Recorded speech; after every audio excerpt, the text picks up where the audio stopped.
आज हम एक बहुत बड़ा वर्ल्ड इवेंट समझेंगे, अमेरिका और वेनेजुएला के बीच जो कन्फ्लिक्ट हो रहा है। इस कन्फ्लिक्ट का सबसे शॉकिंग हिस्सा ये है कि अमेरिका ने वेनेजुएला के प्रेसिडेंट निकोलस मैडुरो और उनकी वाइफ सिलिया फ्लोरेस को एक मिलिट्री ऑपरेशन में पकड़ लिया और अमेरिका ले गया। ये कोई छोटी बात नहीं है। मतलब दुनिया के सबसे पावरफुल कंट्री के द्वारा एक और सोवेरियन कंट्री के लीडर को फोर्स से वहाँ से बाहर ले जाया गया।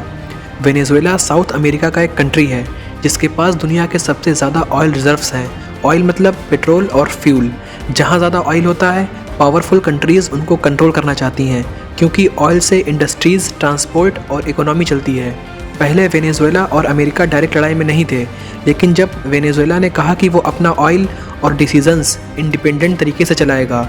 इंडिपेंडेंट मतलब वेनेजुएला ने अमेरिका के इन्फ्लुएंस को कम करने की कोशिश की और अपने पसंद के अलायंसेस और डील्स शुरू किए। दोनों की सोच मैच नहीं हुई और ये प्रॉब्लम बढ़ने लगी। तब टेंशन शुरू हुई। अमेरिका ने वेनेजुएला के ऊपर सैंक्शंस लगाए, यानी इकोनॉमी पर प्रेशर डाला। सैंक्शंस एक तरीके का इकोनॉमिक ब्लॉक होता है जिससे एक देश फाइनेंशियल सिस्टम में फंस जाता है और इकोनॉमी वीक होती है। इसका असली नुकसान आम लोगों को होता है, नॉट जस्ट गवर्नमेंट। इसका मतलब ये हुआ कि वेनेजुएला अपना ऑयल ईजिली बेच नहीं पाया। बैंक्स और बिजनेस से ट्रेड मुश्किल हो गया। इसका रिजल्ट ये हुआ कि लोगों को महंगाई और कम सामान का सामना करना पड़ा।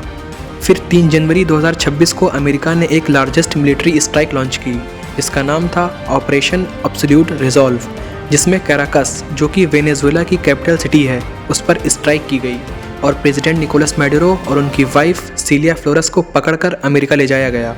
यही वो मोमेंट है जो हेडलाइंस में आया। यूनाइटेड स्टेट्स ने सिर्फ सैंक्शंस नहीं लगाया, बल्कि मिलिट्री इंटरवेंशन करके मैडुरो को पकड़ लिया और यूएसए ले गया। इस मिलिट्री एक्शन के बाद दुनिया 2 तरह से रिएक्ट हुई। कुछ देश ने अमेरिका को सपोर्ट किया, लेकिन कई देशों ने इसको वायलेशन ऑफ सोवरेनिटी बताया। सोवरेनिटी का मतलब है हर देश अपने डिसीजंस खुद लेता है।